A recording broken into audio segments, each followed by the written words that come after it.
Hello, welcome to lesson 4 of CE 5361, Surface Water Hydrology.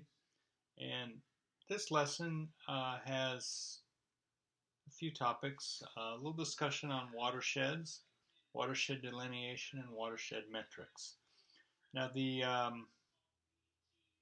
approaches presented in this lesson are more manually based approaches. So a lot of what we're going to examine is largely automated in the hands of people that have functioning geographical information systems. And there's actually one that's now available, as far as I know, completely free. I don't have it running. I'm not much of a GIS person myself. I'm aware of it and I can see utility, but I usually only have to use it occasionally, and so I do a lot of relearning. So nevertheless, even though I'm going to show you methods and provide some tools that are available to you to use, it's only if you have to. If you can't get the coverages in terms of digital elevation models of your study area or anything other than a paper map, then you would use what's presented here. If you have electronic tools and electronic data sets, by all means use tools to process them. It'll make your life faster. Okay, so what is a watershed? So we've discussed this, or at least alluded to it a few times in prior lessons. Here it's the topographic area that collects and discharges surface stream flow through one outlet or mouth. That's akin to the area on the surface of the earth that drains to a specific location, but we will further qualify that with it's possible that a drainage watershed and a topographic watershed aren't exactly the same thing because of engineered flow pathways. In this class, we may or may not deal with that very much. In most hydrologic analysis, modeling, science, the fundamental unit of hydrology is the watershed. And if you read Broussard's book, he more or less states the same thing in his early chapters. So we're going to stick with that theme here and proceed. So keeping in mind this fundamental unit, we have to be talking about a drainage area before we can talk about other aspects of surface water hydrology. So the act of delineation is identifying the boundary of the hydrologic unit, study area, whatever you want to call it. And if we're doing it by hand, and by hand I mean using topographic maps or something similar, we have to interpret those maps to construct the boundary. If it's a digital elevation model or a digital terrain model, and we know the coordinate system, we might be able to perform the delineation automatically using software. If we're really lucky, there's a button that they're usually red and they say EASY. So if you're operating in software and you need to do something, if you can find the EASY button, you're good to go. But we'll presume that that easy button doesn't exist. And so we'll go through manual delineation.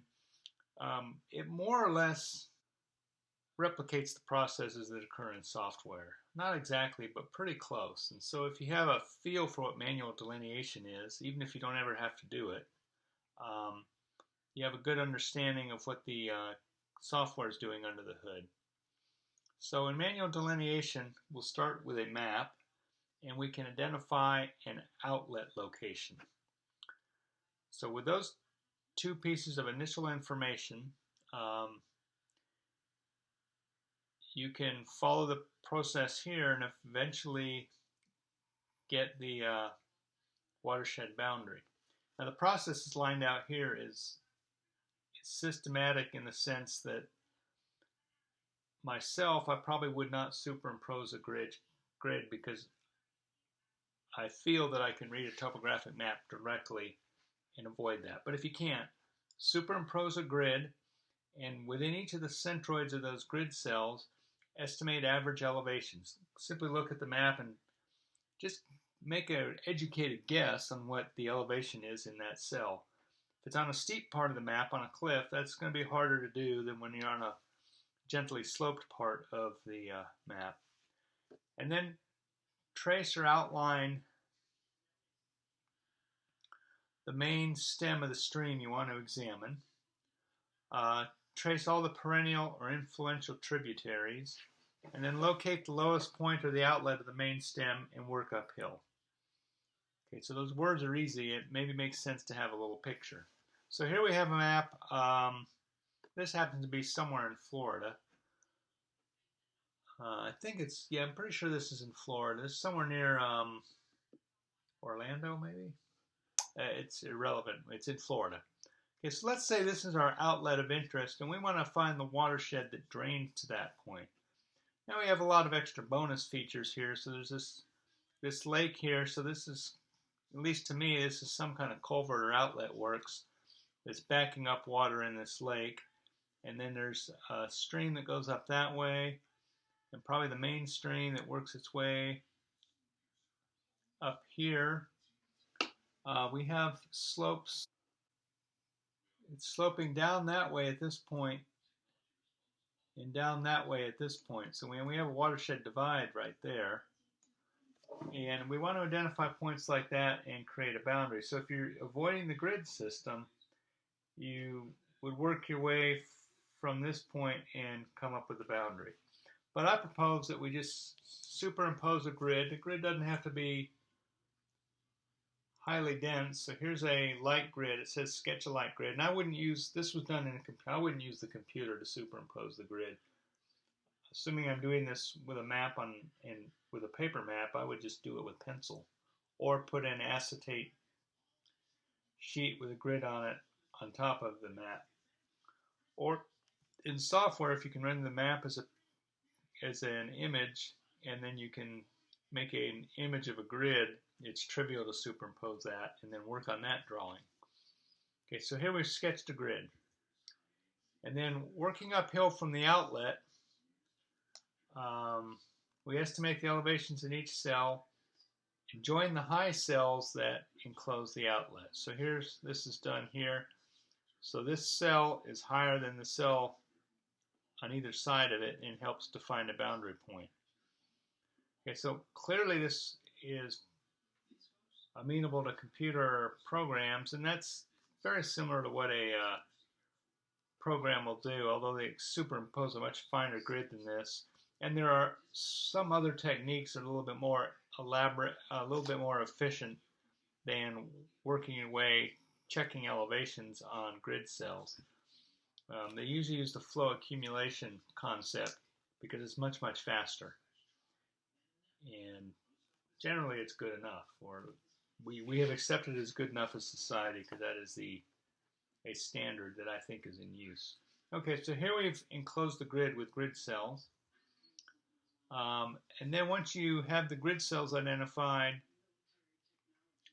it's a relatively straightforward process to take a drawing tool and now carefully try to draw the boundary, because the grid cells are a good guide to your eye and they keep you from wandering aimlessly. And then once it's done, we get rid of the grid, and there is a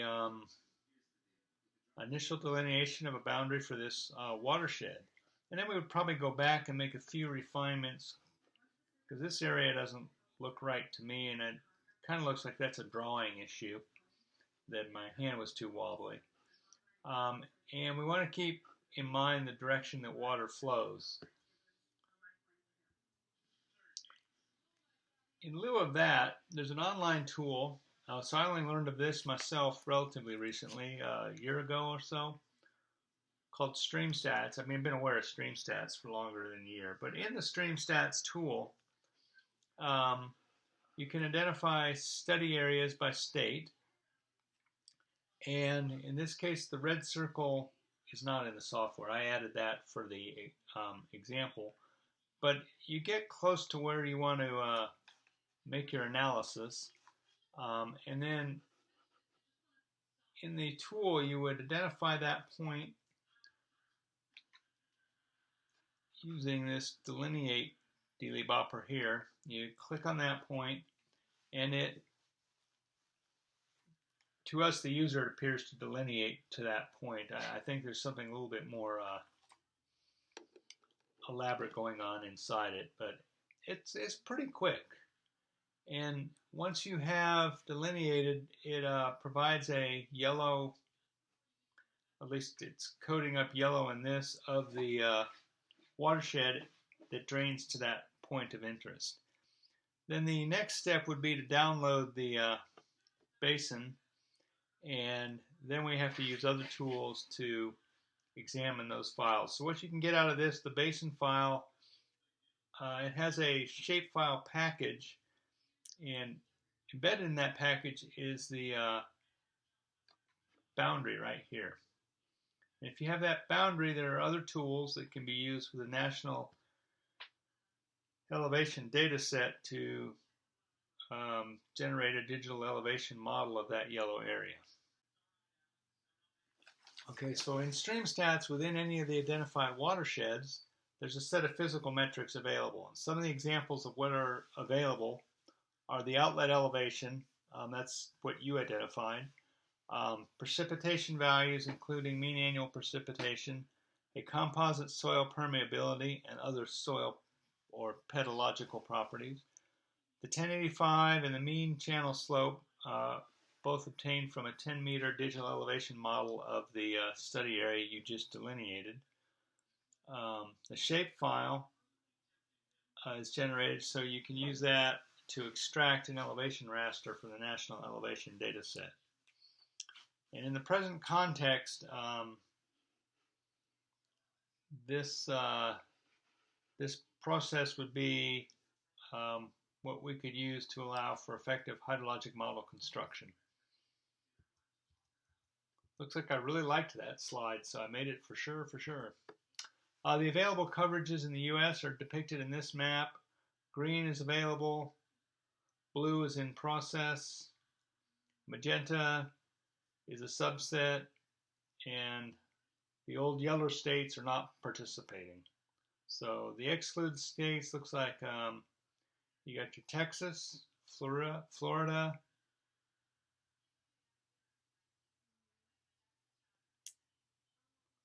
saying Nebraska, but I'm not sure. Oh, yeah, okay, Nebraska, that's South Dakota above it, and then that old North Dakota thingy there. Michigan are not in participation, and that's because there's insufficient funding to implement the tool. Now, what insufficient funding means is, so the process has been worked out, and each state is approached to contribute financially to the inclusion of their information into the overall database. So Texas, Florida,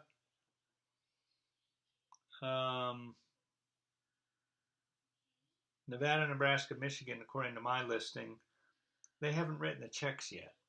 And these kind of things happen from time to time.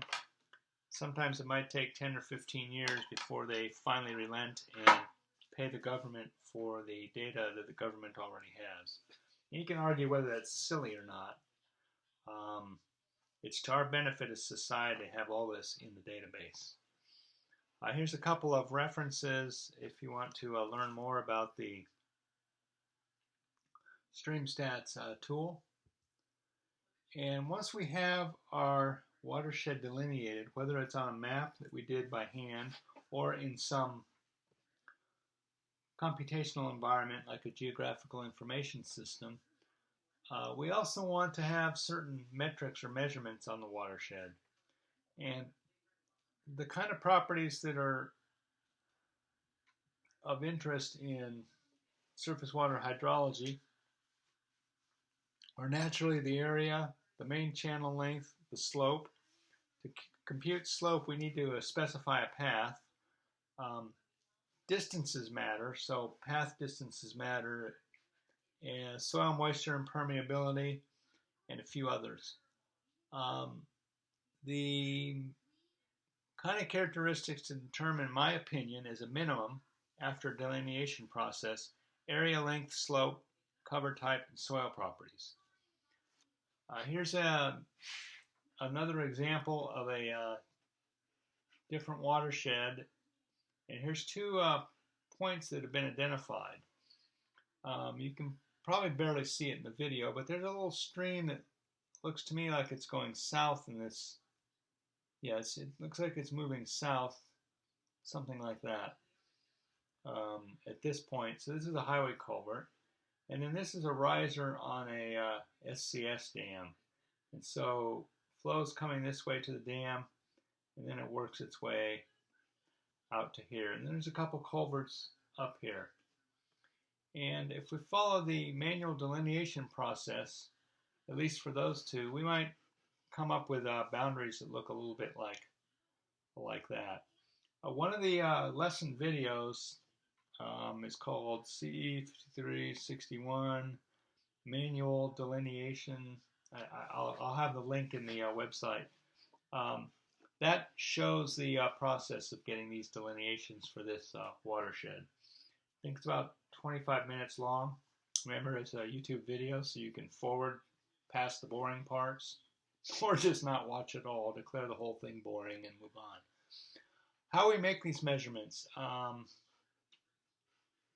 For measuring areas, we use a process called numerical planimetry, and the how to measure area is another video. It's using the Engage software. You can use mechanical planimetry, you can count squares. All the most of the non-software based ones would be considered archaic by today's standards, but there's still legitimate approaches if you don't have access to either the software or you don't have access to a data structure that can be interpreted in the software.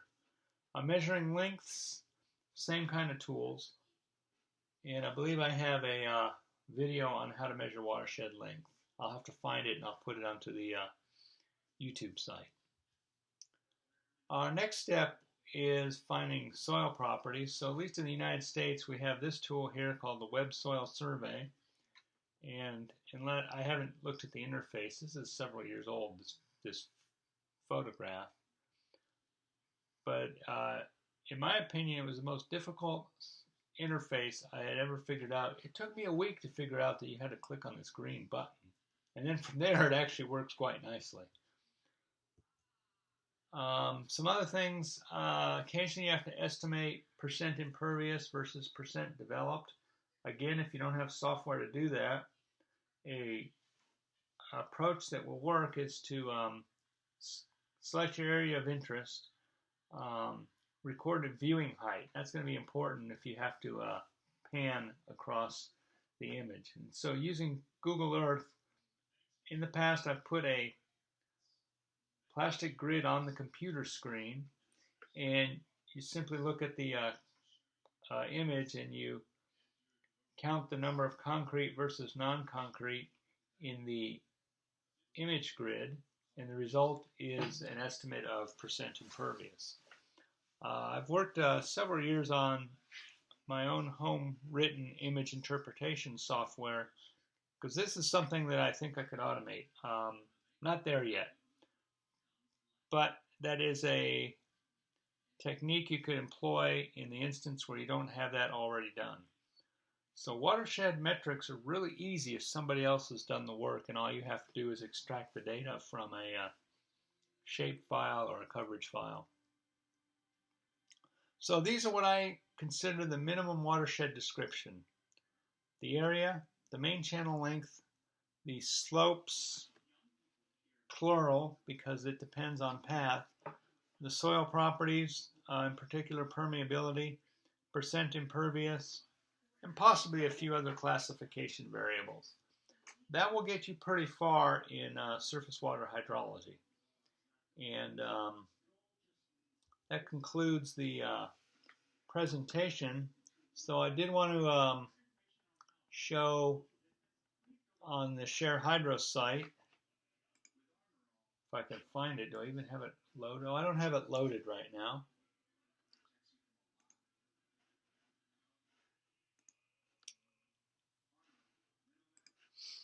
I'm just going to log into whoever number one is.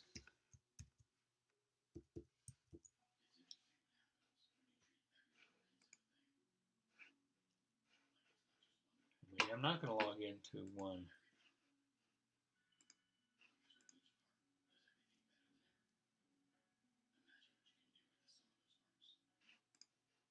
Huh. Checking the, that should be working. It's weird. Let me reload this page. Yay, okay.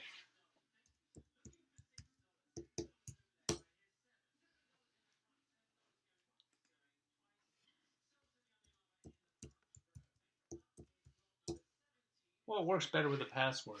And as you recall, this policy agent error is pretty much always happens, so you can choose ignore. So I've installed a launcher for the Engage software, and you can watch the videos to get more detail, but this is mostly test that actually works. And if you have an image, assume of a watershed, there's Ash Creek by hand, which is provided as an example. And you can load it in, and right there that doesn't look very useful. But if we go to the view and turn on the original image, that's our original image that we've already drawn the watershed on. So that has to happen beforehand. And this particular one, the purpose of this example is I have this rectangle here that I've superimposed. Now that rectangle is a known area. In other words, you know the lengths of the side, because you notice there's no scaling included. I mean, this is just a picture. And then to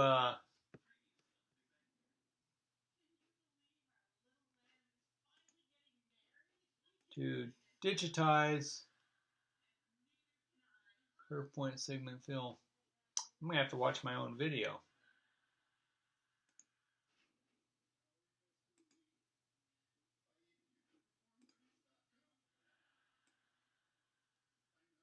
So you can use that to get a scale bar, and then you supply a length in whatever units you are, feet or miles. I'll assume it's miles.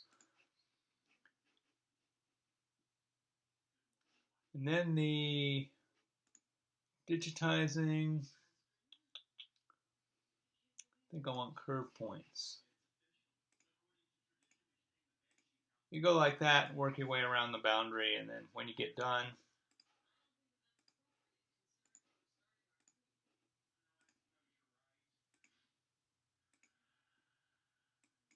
then when you get back to closure, I really annoyed my computer program. You can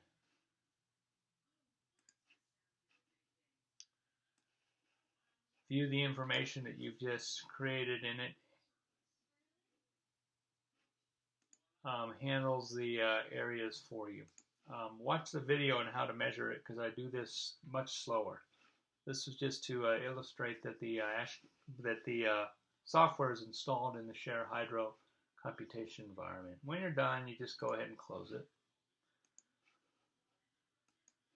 And the default directory it's pointing to is Engage Samples. Wow, it's got a lot of junk in there. Huh.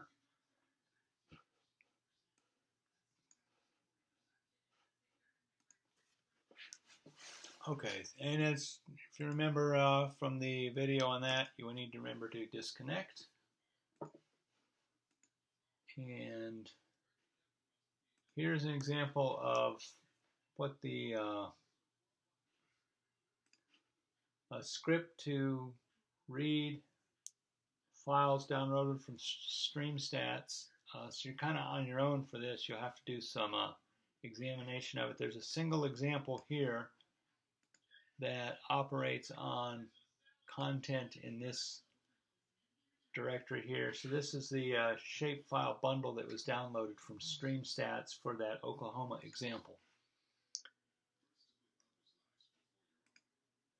Yeah. And there's another one.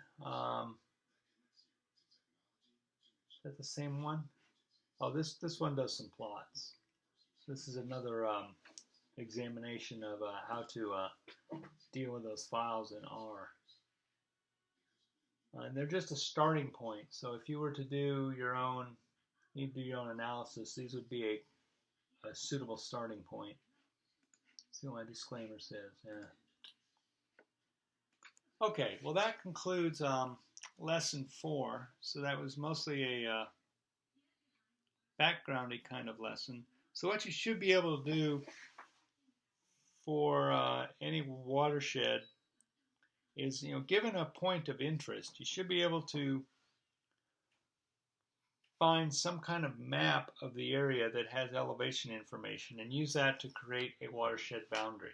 And from that watershed boundary, you should be able to determine the drainage area, the main channel length, assuming there is an obvious main channel, slopes in directions of interest, and distances from the outlet to different points on the watershed as a minimum. And that could be from a paper-based map. If it's an electronic map and you have software and are good with it, well then by all means you can do the same thing, probably a whole lot faster. So that concludes the video for lesson 4. Thank you for your attention and take care.